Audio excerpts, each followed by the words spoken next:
Faster than a speeding bullet. I ran until my muscles burned and my veins pumped battery acid. More powerful than a locomotive. An idea is like a virus. Resilient. Highly contagious. Able to leap tall buildings in a single bound.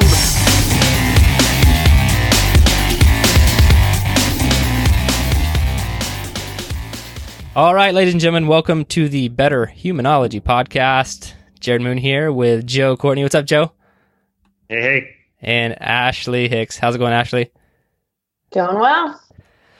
And as everyone can tell, this is a coaching podcast episode. We like to do these from time to time, especially when we're gearing up for new cycles and what we have coming up. Fit Week. Fit Week is coming up. We're recording this right before Fit Week starts. Everyone else probably be listening to it right at the start of Fit Week. So let's start there, guys. Fit Week. I guess I'll give what it is, the real basics, and then I want to know what it means to your heart and soul. What Fit Week, what Fit Week is, and what it means to you. And Ashley, I want to hear more specifically about how Fit Week is going to go for you. Are you going to tackle the workouts and all that? So we'll get into it. But first, Fit Week at Into 3 Fitness. It used to be actual 1 week, just 1 week, and that's why it was called Fit Week of fitness testing. And we have about 15 different benchmarks that we test our athletes on. We don't always do Fit Week at the end of the cycle, but we have been this year, and it's been pretty fun to just keep people constantly motivated. So we do things like 1 rep max deadlift, 1.5 mile run for time, a lot of metrics like that. No real benchmark workouts, like Murph's not in there. The only workout that has a name really is the EO3 5K. We do 500 meter row, 400 meter sprint, pull-ups, dips, a lot of different stuff. So we test our athletes about every 12 weeks. And one big change this week is we will not be doing snatch. We normally do the snatch, but we just have not been practicing it enough. I just don't think it's necessary to test our athletes in it, but we'll still be doing the clean. But going back to why it's called Fit Week but 2 weeks now is because I noticed that athletes would have poorer performance if we tried to stack too many individual tests in one day, which you have to if you're going to do 15 tests in 5 training days. It gets pretty taxing, and so we spread it out over 2 weeks, but kept it called Fit Week. So that's going on, and I want to talk about how to prep for it. Joe's going to give some of his tips, Ashley will, and I have some tips as well. But Ashley, I do want to start with, are you going to be doing Fit Week pregnant? What's your take on that? Yeah, I'll be doing Fit Week pregnant. It's not going to look the same. Yeah, that's what are you going to set like some pregnant goals for Fit Week? Yeah, so I did Fit Week when I was 16 weeks pregnant, and I was under all my normal numbers, I guess about 10 to 15 pounds. So I'm thinking it's probably going to be the same because I'll be the last 2 weeks of my second trimester essentially will be Fit Weeks for me. So I'm thinking probably like, I don't know, 175, 185 back squat. The strict press probably won't change. I can't bench. I will incline bench, and then I will still be able to run. So it might be a little slower for my 1.5 miles this time. That's okay. And then rowing still great. Dips and pull-ups, that'll be super interesting, but I'm gonna try it. I mean, why not? Yeah, I want to see what the difference is now that you're weighted with a human being inside of you. So that's Joe, did you do Fit Week last time? I think you were injured or something, weren't you? Maybe you did half of it. I didn't. I got injured literally the week before Fit Week, and I was like feeling good, and all my squats were doing awesome. I was like, yeah, this is great, and then bam, my back, and I was like, dang it. Oh, it's because you put a kettlebell on your tailbone for a couple hours, right? Yeah. That wasn't smart. Left on trucking and then squatting the next day. Yeah, that was bad.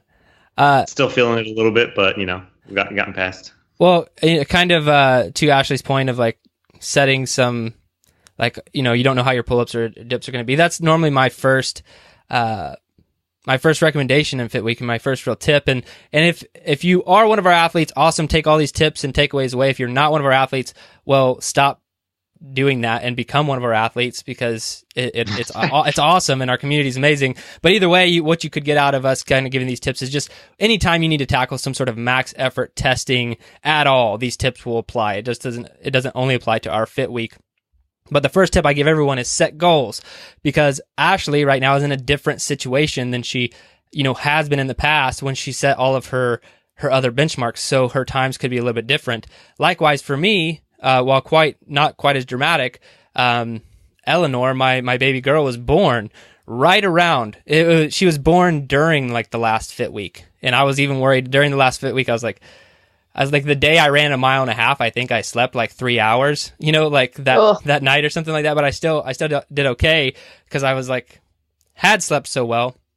But this past 12 weeks has been hit or miss with sleep. It's gotten a lot better recently.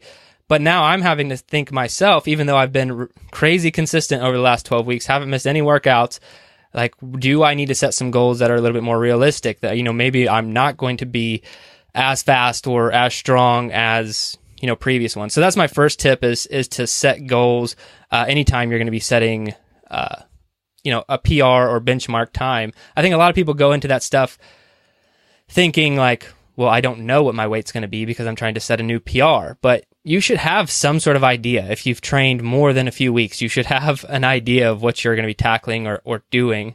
Do you guys set goals when you go into stuff like this? Yeah, I kind of have an idea of what I'm going for. The more you do fit week, the more it tends to suck, because it's like, oh, I did better last time. Now I have to do better again. And yeah, so it's been a while since I've done ours and mine. And if I really want to go for a time, I'll have to get away from hills or get in the right situation. But yeah, I'm usually pretty methodical. Yeah, same way. I just look at the numbers for me. Like if I know, or if you look at a percentage and, you're crushing your 90 to your 95% and you're getting more than 10 reps, that's probably not your 1 rep max anymore, stuff like that. Or if you're pretty close or methodical, like Joe is saying, basically I try to PR at least 5 pounds. This is normally, so typically, like at least put more weight than what I did last time. Even if it's a 5 pound PR, a 2 pound PR, whatever you have, just throw on a little more weight and go for it. Yeah. And that's something I'm interested to see how the strength numbers kick out. 'Cause you guys know, I started also with this cycle, I started supplementing creatine, and strength wise, it's been huge for me just in training. Like So our app, it'll calculate maxes. Like if you do, it calculates a 1 rep max for you based off of how much weight you used and how many reps you did. And so all of my calculated maxes are like 20 to 30 pounds greater than my actual maxes, but I've just kept it in Team Builder and kept training off of those new numbers, and it hasn't slowed me down at all. So I'm interested to see where the strength numbers come out. Now the conditioning numbers, I don't know, that 2,000 meter row always stares me in the face, and I can never... Like if I ever have motivation to do a 2,000 meter max effort row, like I need to drop everything I'm doing and just go do it, because that's such a rare time in life that I'd ever be motivated to do such a crappy workout that you just got to get it done. So yeah, those are gonna be hard to set goals on for me. The conditioning stuff is super painful, but I think that's the one hanging in the back of my mind that I'm like, I don't know if I want to do it. And I can't even remember the last time I did it. But even then, when I did it last, my time was pretty decent. And I know I'm going to want to shave off about 13 seconds because I was at 7:13. But like, So you're shooting for the Jerred, you sub-7. PR'd your last one, didn't you? I did. That's what I'm saying. Like, okay, I PR'd it last time, but can I do that again? Like, even if it's just a second, I already know what the new PR felt like, and it was awful. So can I get 1 second or a millisecond faster? I don't know. And I really have to be on it. Make sure I get some sleep that day. All right. The second tip that I normally give people when they're going to attack these things is get hyped up, get amped up. You really have to. Now, this is not something that you want to do every single training day. You don't want to sit around every training session and, get all amped up and start jumping around and yelling and trying to get fired up, because it will just tank your central nervous system over time. So that's actually bad for you training wise long term. But when it comes to maxing out, I think you should get a little bit outside the box and get super hyped up. And one of the ways you can do that, if you don't normally, is music. If you have some sort of music that just really gets you amped up, then go for it. Ashley, I know you're a big tunes fan, like, to get you motivated to carry you through hard workouts. I want to know your guys' how hyped do you get in normal training sessions versus PR training sessions? And if there's no difference, that's fine. I'm just curious to know what you guys do differently, if anything at all. I jam in my car before, so I'm not necessarily like a yeller or a screamer or whatever during the workouts, but I'll like have a playlist. So, and it also depends if it's for me, if it's a strength or any sort of barbell movement, I listen to like heavy metal or rock. So I have to listen to like Slipknot or something that's yelling in my ear. And then if it's endurance, I have to listen to like EDM or something with a beat. I don't know why, but I'm like a tempo runner. So I don't know. Weird. No, it's awesome. It's good that you know that about yourself too. Cause sometimes like some of the music I listen to get amped up is almost embarrassing. So like, I don't even want to really discuss it. Taylor Swift? Yeah. Taylor Swift. No. So it depends, but I'm the same way. But I know like heavy metal, like there's certain stuff that will get me amped up for a second, but like during the lift, it like makes me angry because I'm like, get out of my ears. But, so it's just, I'm really weird with how I interact with music. How about you, Jodie? Do you do anything differently training versus trying to set PRs? Not really. I mean, I usually always listen to some sort of electronic EDM or whatever. It's something fast paced. I will say that I think I'm more comfortable or better off doing my max outs by myself than like working out with somebody. I don't know why. Usually other people like to which have is incredibly dangerous. Disclaimer. Yes. Oh, well, not my first rodeo, but yeah, I think people like others to cheer them on or do whatever, but like, I'm like, no, just don't look at me. Just look away. Cause then I don't know. I'd rather succeed on my own than fail in front of someone, if that makes sense. Yeah. Or I just kind of want to be in my own headspace. I don't want to talk to anybody. That makes sense. I mean, I'd say 95% of all the max outs I've done over my training history have probably been alone. And with the squat, I do always recommend people be safe, but the only one that's kind of dangerous is the squat.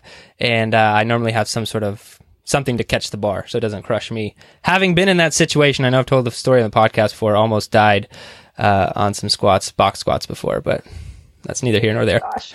All right. Now, tip number 3 is get warmed up, especially. So you got to get warmed up for those lifts. I think most people understand that. I really do. Like, getting your muscles loose and primed. So you're not going to pull anything, pop anything. But where I don't think people get as warmed up as they should is any sort of conditioning, whether it's a benchmark WOD or whether it's, 2,000 meter row or run or whatever. I think that people are trying to save themselves. Like they don't want to run before they run really fast, but you really should. You should get like, really, really warm, more warm than you think that you should, for conditioning workouts. You just don't want to like dig into, anything deep or intense. What do you guys have for me warm up wise when you're going for PRs? So, I mean, well, I'll just double tap on that point that, I noticed when we do our longer running days, the 4+ mile days or whatever, my first mile sometimes is my slowest mile. So, but if I'm going to go running 1.5 miles, then that first mile is the slowest, then it's not going to be good. I have tendonitis in my Achilles, so I really hit up my Achilles. I do a marching step walk where I go from dorsiflexion and plantar flexion up and down to warm up the shins and the Achilles. And then I'll do some jump rope and I'll smash my ankles and my calves a good bit just because of that. I know that's a weakness area. And then my wife, Liz, and I also do sometimes is because of running for a while or whatever the cardio is we'll kind of smash our backs, especially if you're running around hills. But yeah, that's kind of the areas that we tackle and really lubricate before we get going. How about you, Ashley? You do anything special on PR day? Or should I say max testing day? I always assume everyone's going to hit a PR. And it just depends on what it is. I don't waste a lot of time, I guess, warming up, I would say. Like, I think sometimes, because I agree, I think some people don't actually warm up efficiently enough. I do some speed toe touches and something for my quads, because I know my hamstrings and my quads, if I'm going to run or do anything like that, that's probably what I'm going to, if I were to injure something, I would pull that. I guess my calves too, but I don't really warm up my calves.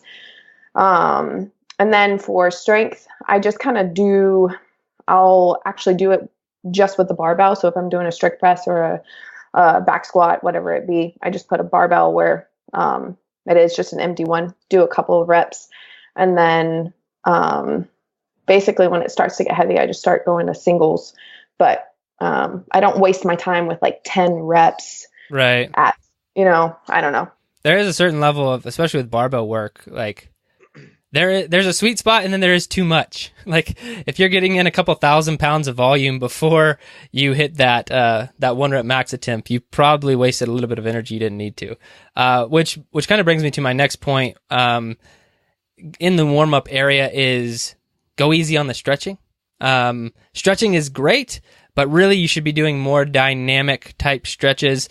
Like you said, speed toe touches, things like that.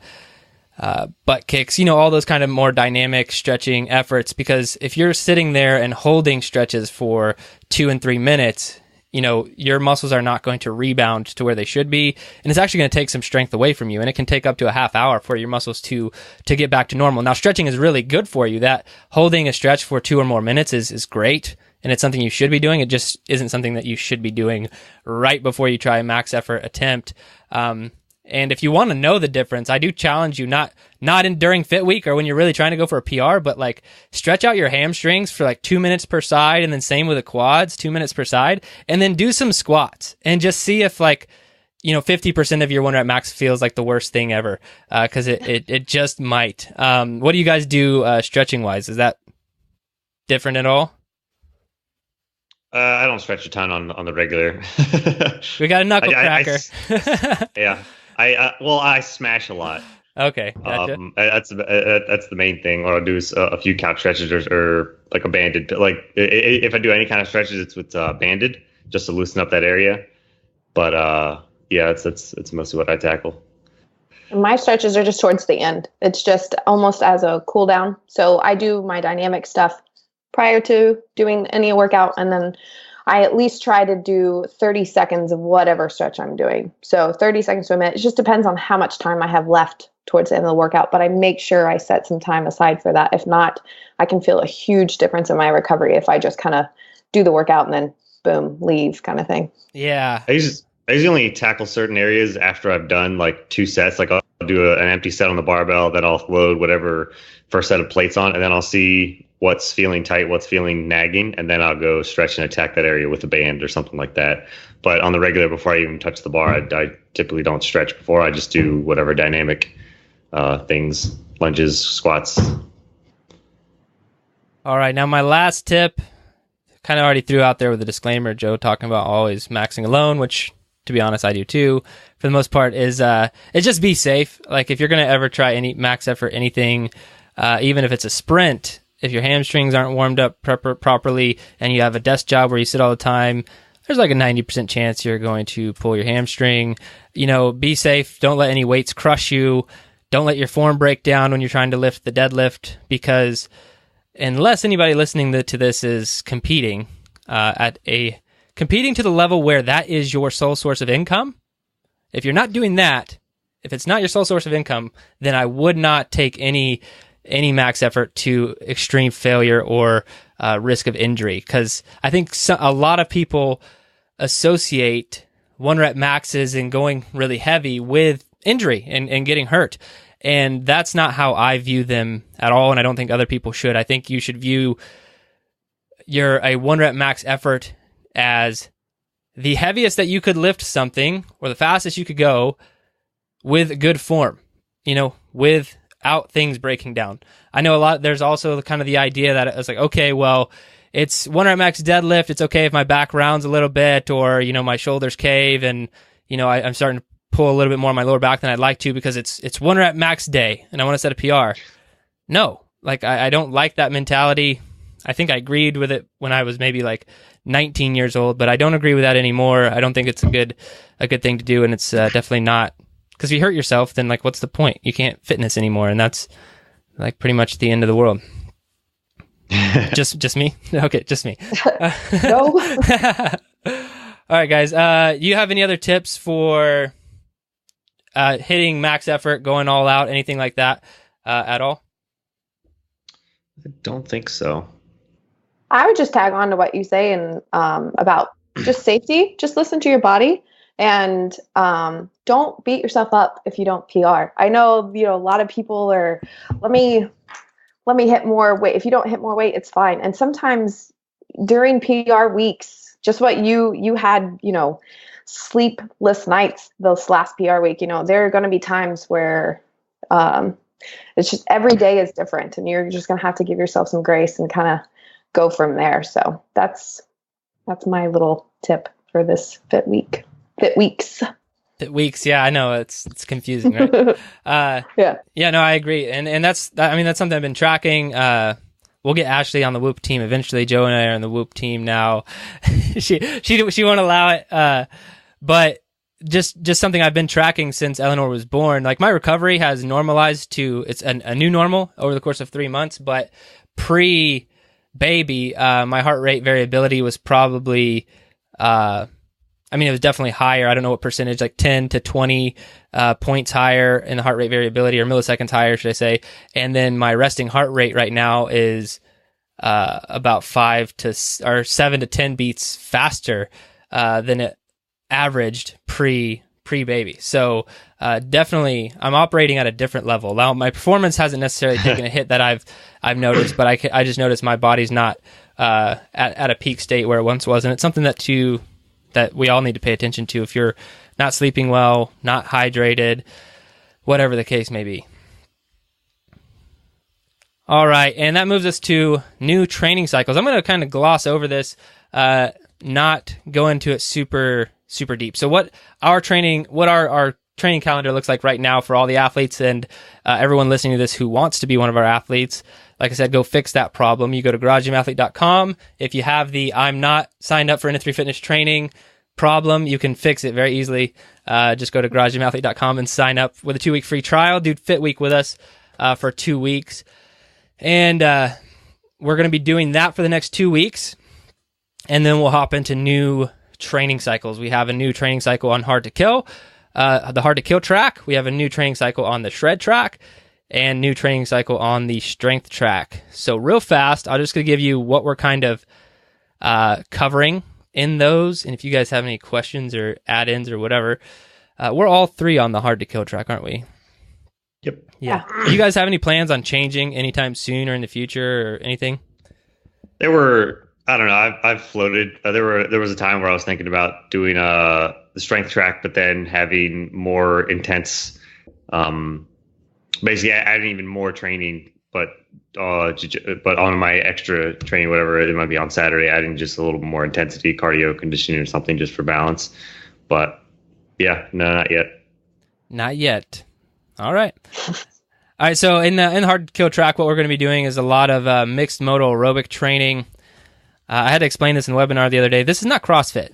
So a lot of people see exercises, doing them back to back over the course of time, and they're like, oh, there you go. That circuit is that's CrossFit right there.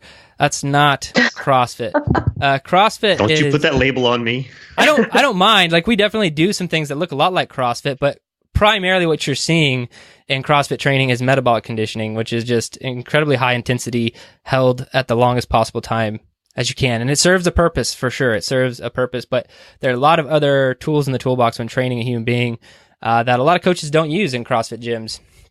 And it's unfortunate. And one of them is mixed modal aerobic training. So what it is, it looks like CrossFit. So we could pair like 3 movements together, but we're going for a sustainable pace. We're not trying to go as fast as we can. And the reason we're going for a sustainable pace, because these workouts can be 40 minutes long. In fact, in week 1 of the new Hard to Kill track, we will start with mixed modal aerobic training, 40 minutes in length. That probably scares a lot of people, and maybe it should, but they're going to be a lot of fun. Those are my favorite types of workout. But that's one thing we're focusing on. Another thing we'll be focusing on is strength speed, so more power-based movements. making sure that everyone's a little bit more dynamic because we didn't focus on that this last cycle. And if you really want to be strong, you have to be powerful. If you want to be powerful, you have to move weight quickly. And that's what we're going to be doing. So to put it simply, if you follow the Hard to Kill track for the next 12 weeks, you'll become more athletic, extremely well balanced, lose body fat, and become the Energizer Bunny.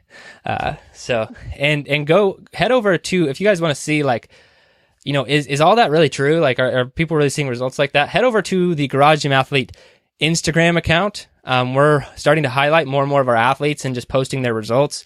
And it's pretty phenomenal. Some of these people, we were just talking about Chris before we started the podcast. He has lost 90 pounds and added 145 pounds to his lifts, like his barbell PRs. I think that's just across like 3 lifts. And it's just insane. And resting heart rate's down. Just some amazing stuff that people are seeing by tackling these tracks. And it might sound intimidating too, some of this stuff, but believe me, we have everyone from every type of background and let's see, level of training or experience who join us in our training. Now, shred, we're going to be doing hypertrophy, so muscle growth stuff, a lot of that, as we typically do in shred, and a lot of, the best way I could describe it is a lot of CNS activation style conditioning. So what that means is going to be crappy. And I'm just being honest with everybody. So the real way, if you want to change your body composition, is you have to induce some sort of hormonal response from your body. And most physical training can do that in some way, shape, or form, but really it's the harder things programmed intelligently that are going to do that for you. So just things like sprints and things like that, and lifting heavy. So nothing super crazy or things you've never seen before, but then a lot of muscle growth stuff, focusing on particular muscle groups in a more functional strength training way. And then the strength track. If you want to get stronger, that is where you go. We do a lot of short burst conditioning, and then primarily we're starting off with a lot of tempo lifting to make sure everybody is has a good form. Ouch. Tempo lifting has actually fixed me. So on the shred track and hard to kill track, we did a lot of tempo lifting, or a little bit of tempo lifting, should I say. A little bit on hard to kill track, a lot more on shred track this past 12 weeks. And my knees were starting to dive in on my squat a little bit. What valgus knee or whatever that they want to call that. And people have all these like complicated ways to fix it with like, okay, well, you're going to need to put a band across your hip and then do a lunge and then hold a kettlebell over your head and hold that for 3 minutes. And then no, like there's a really easy way to fix it. It's called tempo lifting. Cause all tempo lifting does is brings you back to the basics, even though it's heavy and challenging, and forces you to do really good movement over time, over a lot of time. Sometimes these reps can be like 25 seconds long for one repetition. And it'll fix a lot of your problems, and it'll help you gain a lot of strength too. So I love tempo lifting, and we're going to do that on the strength track to make sure everyone's healthy and still seeing a lot of progress. And man, I'm excited. I'm excited for the next 12 weeks. How about you guys? There's always a level of excitement, but it's always also a level of like fear. Yeah, I think. How do you feel about those 40-minute kicking off week 1 with a 40-minute mixed modal aerobic workout, Joe? I don't know how you feel about those grind workouts. I know how Ashley feels about them, but she loves them. She loves. Well, I don't have opinions. What are you talking about? She loves all training. Those usually aren't my favorite, but I've also learned how to sustain and pace myself. And the what did you call me last week? The master pacer or something like that. Master pacer, yeah. Yeah. So I think I'll be okay with it. I prefer the power ones with built-in rest, where I can be like, oh yeah, I'm moving hard, and then like, all right, I got to rest. I get a break. Yeah, those also got hard this past. So it's just good mixing in, but yeah. Well, and that's the thing. There's a lot. Just going back to what you're talking about is we do a lot of 30 seconds on, or in total maybe 90 seconds on, and then 90 seconds or 2 minutes rest or something like that, where you can go really hard and then you can get that rest. And that's just a lot better way to be consistent and build up fitness over time. Because what you do see, bringing it back to CrossFit, what you do see in a typical CrossFit workout is people trying as hard as they can for the first 60 seconds, and then realizing that they're not superhuman, and their performance declines. Say it's a 7-minute workout, their performance declines after minute 1. It declines into minute 2, minute 3. Now they're starting to take breaks on their own, and they try to pick up the pace a little bit. They only probably bring it up to 50% of what minute 1 was. But then magically in minute 7 or minute 6 going into 7, they find that last kick, and then there's a big, huge burst of intensity at the end to finish strong. And that's what I call beating your head into a wall. It's not a way to really build fitness. I think it's a great way to sweat and burn calories, which will help you lose weight and stuff. But if you're like, and just let's take this all the way to CrossFit Games athletes. They pace the crap out of workouts. That's what they're doing. Most people at a CrossFit gym are not doing that. So I'm not saying CrossFit is ineffective by any means. I'm just saying knowing how to tackle a CrossFit workout is half the game there. Because if you watched Rich Froning or Matt Frazier tackle something that is like, a repetitive like 10-minute AMRAP or something, they are going to be super consistent every single round. Their last round might be their fastest round, but they're going to be super consistent unless they get the jitters in round 1. But typically they play their own game, and they're just going to do what they do and pace. But that's how you should be tackling them. And most people do the let me run my head into the wall approach, which is never fun, and it really doesn't build your fitness that much. But it does burn calories. It makes you sweat. Yeah. Good stuff. All right. I think that's about it for, we talked about Fit Week, and we got the new cycles. And like I said, guys, if you want to go join us for the new cycles or Fit Week and get access to our app and all the goodies in our community, go over to Garage Gym Athlete, probably the easiest place to sign up and train. We even have a new quiz that can kind of help you place where you should be into which category if you're confused about where to start. Now, I do want to talk a little bit about nutrition. Let's talk about, because we got this question yesterday on the webinar, and I'd love to get your opinion, Ashley. So there's typical training. You're like, we're higher volume, especially on the hard to kill track, doing a lot of things. Our workouts are generally more intense and an hour long and all this stuff. So when you flip over to Fit Week and the workouts are maybe mentally taxing because it's high intensity, but you're not really putting in like 50 minutes worth of work. You're just doing those hard sets or whatever. Do you feel like someone should shift their diet if they're worried about, eating too many calories or not enough or whatever? What do you recommend how someone should eat during testing and Fit Week? Again, everybody's body is different, so I'll start out with that. But so typically on Fit Week for me, even though it's heavy, just what you said, or if I'm, going for a max distance or whatnot, I typically don't eat as much carbohydrates normally because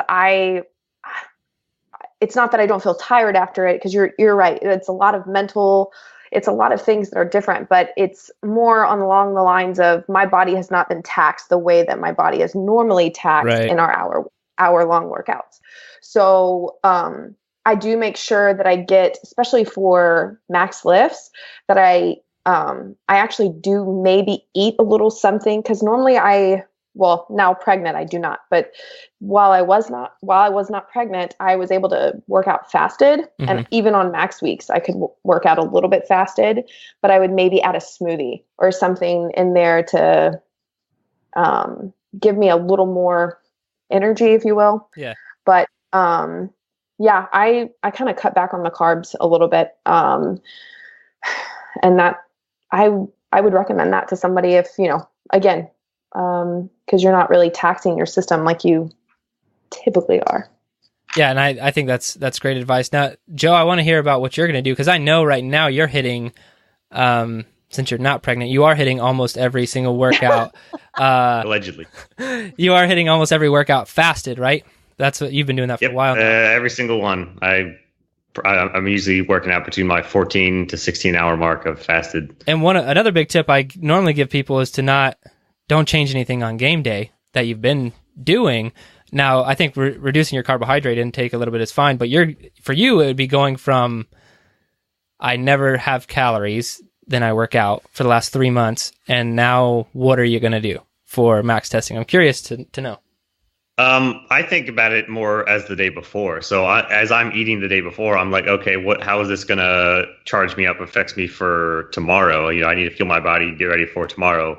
So as even after dinner, I'll probably think, okay, at the end of my eating window, I'm going to make sure to eat some sort of bar, some sort of snack, so that I know I still have something in the tank come 14 hours from now, and I can still do my lift. But I don't think I want to change anything to eat, because then I'm going to think, okay, 2 hours before, do I need to have a snack? And then how is this actually going to affect me? Because I haven't been playing with this for the last several weeks. So I'm just not going to do that. I'll just think about it the night before and fuel up the night before.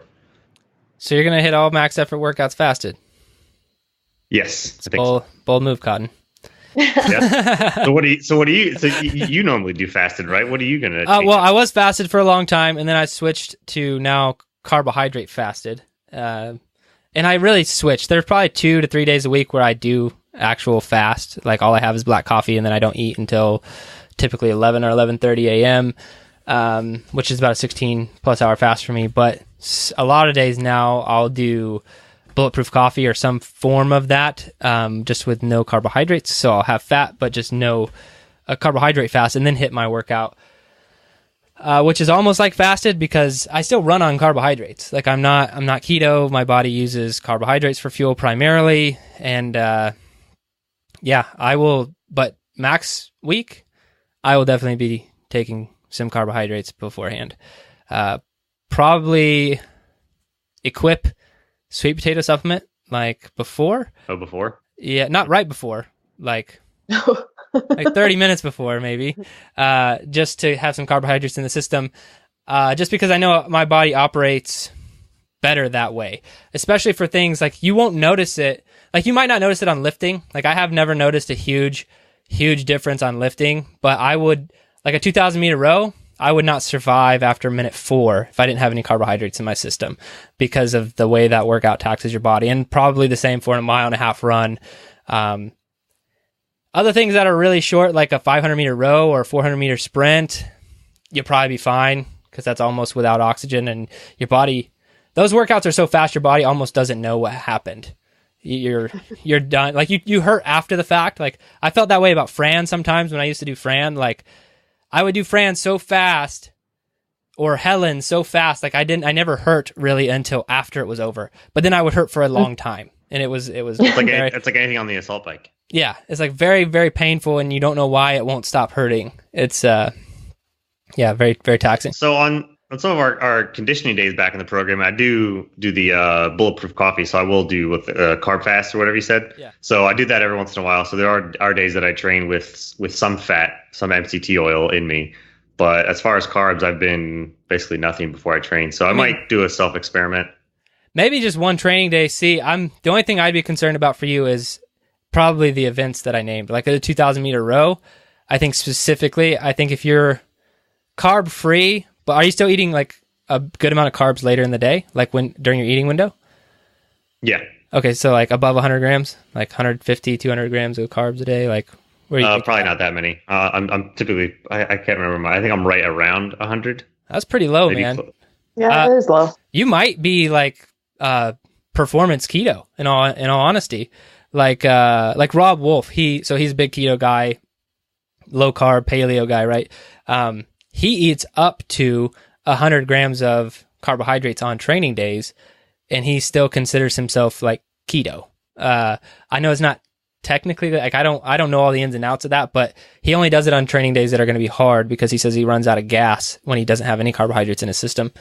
So you could be in that boat.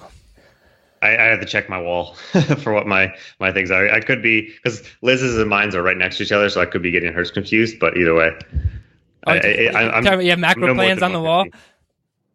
So in our kitchen, we have one of the walls we painted was a chalkboard wall, and in like giant letters, we have our macros on the wall. And then whenever we make food, we'll use the chalkboard wall. Just life hack: if you have a chalkboard wall, you can just write down whatever your macros you're weighing, and then it's just right there. What a fun household! You could have your smartphone next to you. Yeah, we're super fun. No, that's pretty cool, man. I think that's awesome. Yeah.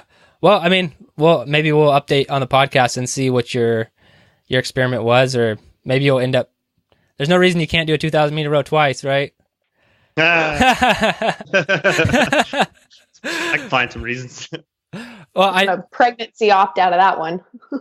Yeah, can I do that?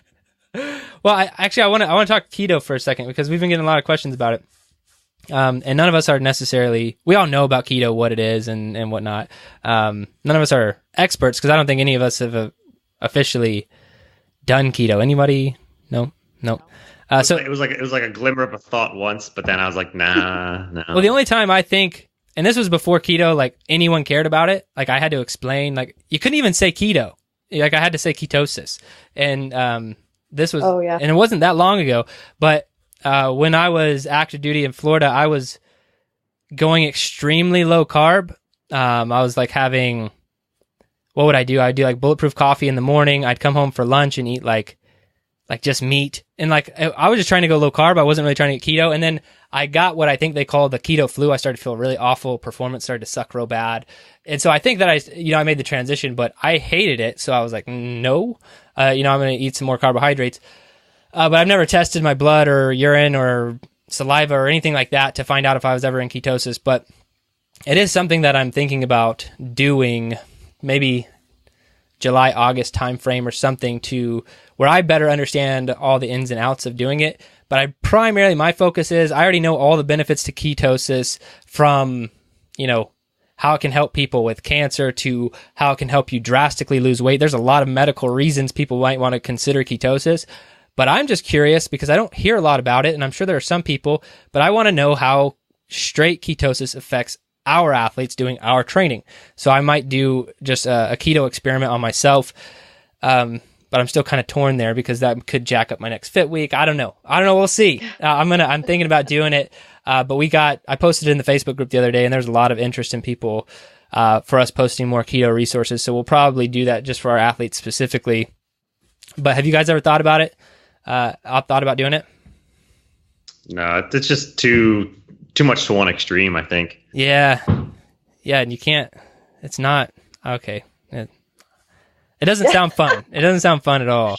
Yeah, but it sounds. I mean, we are very low carb. Like I think where our macros are about 20 to 25% carb. Yeah. And then like 40 to 45% fat or something like that. So we're still pretty low carb, but I like that. I'll adjust those, and I was just telling my parents this yesterday. I'll adjust my carbs. I like to be able to adjust my carbs on if it's been a lot more heavy or taxing and stuff. I'll get a little more carbs to help my recovery, but then I can also dial it back. If I was going for keto, then I'm going to need to nope, I cannot have all those carbs. Now I actually have to worry about how many carbs are in these vegetables that I'm going to eat. So, yeah, that's my biggest complaint, is not being able to eat vegetables. Like that's, you couldn't have your smoothie, I don't think. Nope. No. Jerred's movie. I mean, there are some. See, this is where keto gets into the gray area, because there's net carbohydrates, right? So you subtract how many carbs or how much fiber is in your carbohydrate source. So if your blueberries have 20 grams of carbohydrates, but 10 of them are fiber, then you have 10 grams of effective carbohydrates, and that's what you're supposed to factor in. Other people disagree with that. Some agree with that, because it's all about how it affects your insulin. See the rabbit holes you can go down when you're talking about keto. But anyway, I might try it out. I want to do some more research, because after I was listening to, I think, a Rob Wolf podcast, and he was talking about how he, on training days, goes over 100 grams of carbohydrate, but he's still keto. And I'm like, well, I might already be close to that. And Joe is probably lower carbohydrate to me. Am I already a keto athlete, quote unquote? I don't think so. I'll have to weigh my breakfast today or something just to see. But one last thing I want to share, I want to get everyone's opinion on it, and it's about beer. I think this is a pretty cool experiment I've done. So I enjoy beer. Let's say I enjoyed beer. Let's put it that way. I've talked about it on the podcast. I think we talked about it the last time we did a coaching cast, but I want to update on everybody this little experiment I've been doing. So it got to the point where I couldn't drink beer anymore, right? I would try, and I never go crazy with beer. I'm talking 1 to 2 beers. Not oh man, I want to have my 6-pack every day at the end of work or something like that. I just like good craft beer, local brewery type stuff. But it got to the point where I couldn't have a single beer without feeling bad. And it was also proven through my Whoop. Like if I had 2 beers, I would wake up the next day, my resting heart rate extremely elevated, like up to 15 beats per minute higher, heart rate variability extremely low, recovery just bad. And this could be from 2 beers. But then randomly the other day, we were at the grocery store and we saw a gluten-free beer. It's by New Belgium. It's called Gluteny. It's like their whole thing is like, it's a war on gluten, and it's called Gluteny. I thought it was pretty cool. And so I was like, okay, I'm gonna try this. I haven't had beer in a while. Anyway, I drank 2 of those beers and had amazing recovery the next day. Now, I'm not saying that the beers helped me with my recovery. That's not what I'm saying at all. What I'm saying, I probably could have been more recovered had I not had the beers, because alcohol still affects your recovery. And then I've tested this now probably 3 or 4 times over the last 2 weeks. I have either 1 or 2 of those beers, and it has not been affecting my recovery in any major significant way. And so has me thinking I have some sort of massive gluten intolerance that I was kind of unaware of. Because Ashley and I talked about this a little bit in a meeting earlier in the week, but things that go into things that are liquid, right, typically go into your bloodstream a lot faster, like sugar from like Coke or something like that, as opposed to something that you eat or consume or chew and everything. So I think beer is like a gluten shot to my bloodstream, and maybe I have some sort of gluten intolerance. I'm in the Ashley Club. High five. And I just can't have gluten anymore. And I never had a ton of it before, but it's pretty crazy to see. And I wanted to update all the listeners that I know everybody was very concerned about whether or not I could drink beer, and they're probably a lot happier now that I can have 1 to 2 beers and be okay. But I just want to get your thoughts, if any, because Ashley, I know you've been gluten free for a long time. Maybe what gluten signs were you seeing pre going fully gluten-free that were distressing to you? And Joe, I don't even know where you stand on gluten. I don't know if it's your best friend or your worst enemy. I had a lot of inflammation. And before like finding out it was, that it was affecting my thyroid, I got to the point where I knew that I needed to kind of cut or shred in body weight. And I was doing everything I could with workouts. And my workouts were completely different. I was not using any sort of barbell movements, any weight at this point. I was doing spin classes and running, but I was running 5 to 6 miles. I'm doing all sorts of stuff, and then just making my meal portions smaller, thinking that's what it was, when in fact, a lot of the reason I was holding on to some of the body weight and the inflammation was due to the gluten that I was eating. I never had, I guess I would say after finding out, after going gluten-free, I realized a lot of things, TMI, but that made me gassy were due to gluten, and dairy. I also found out dairy was not a cool thing with me, but, yeah, those were my 2 things. And once I cut those out, and then, not necessarily replace them with gluten-free stuff, because gluten-free stuff still has potato starch, rice starch, still starchy, heavy carbohydrate stuff. Once I kind of drifted more paleo, I would say, that's when I found out like, oh, whoa, like this is how I'm supposed to feel. I'm not supposed to be tired all the time or lethargic. So that's awesome. And Joe, where are you at the gluten train? I've actually done the kind of almost the opposite step. You just try to eat as much gluten as possible? Yeah. No. I just want to see how much bloated I get. All your burritos, you and Lizzie. Corn tortillas, I think. I don't even know what they are. But, just the burritos are so good. So we have, just because I done a lot of reading on it and popped up in one of the books that I'm reading, we started eating sprouted bread. Okay. And I know the fermentation process, and that makes it completely different. But in almost every sprouted bread that we found, like the 3rd or 4th ingredient has wheat gluten or whatever in it or whatever. So it's like after the sprouted wheat germs or wheat berries, it has wheat gluten in it. So I was wondering how that would affect things. And we haven't really noticed anything. Granted, I only have like 1 piece of toast every like 2 or 3 days, maybe, just to see how it is. But I haven't, I should probably log it or something and see what my Whoop says it does, but I don't think it's done anything for me. beer wise, I can't remember last time I had beer. Do the gluten beer test. Just that I will just go ahead and coin it. So wear your Whoop, drink 2 beers, whatever it is, normal, see what it is see what happens to your recovery. 3 days later, have 2 beers, gluten-free beer, and just see what happens. Maybe be surprised. It's a good day when your coach tells you to go drink beer. Happy Just do it. Friday. Just have a few nights. Just it's the weekend. Go drink some beer. Huh? Yeah. All before PR week. Right. And that should be a celebration after every PR. Be 2 beers. No. Right there on the gym floor. I'm just gonna walk inside. Yeah. So another last funny story, and then we can roll out. But so I'm basically gluten free now, which is not a huge transition for me, to be honest. Like Emily's gluten free, dairy free. Most everything in our house is gluten free. I don't eat a lot of gluten as is. That's why I don't think I noticed any sort of intolerance, because I would never consuming massive amounts of gluten in recent history, and it would only ever be when I would have like these 1 or 2 gluten filled beers that would mess me up. But this morning we went out to breakfast, and really we went out to this awesome place that they do a lot of gluten free stuff, and I ordered bacon and eggs and 1 gluten-free biscuit, and pretty cool, right? And when I was not looking, my kids switched out their gluten-filled biscuit with a gluten-free biscuit.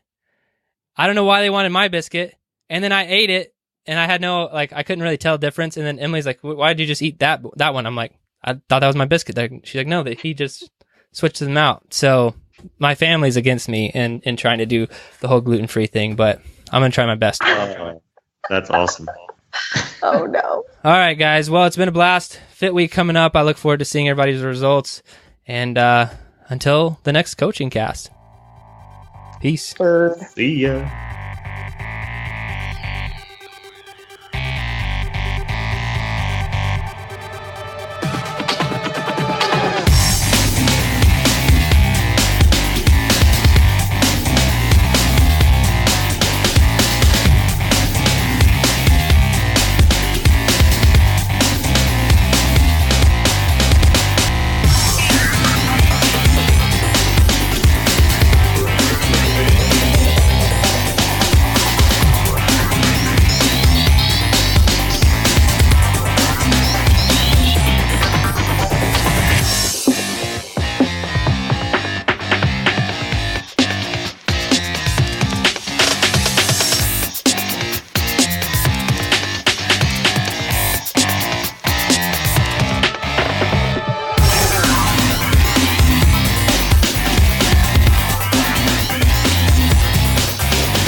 Your best.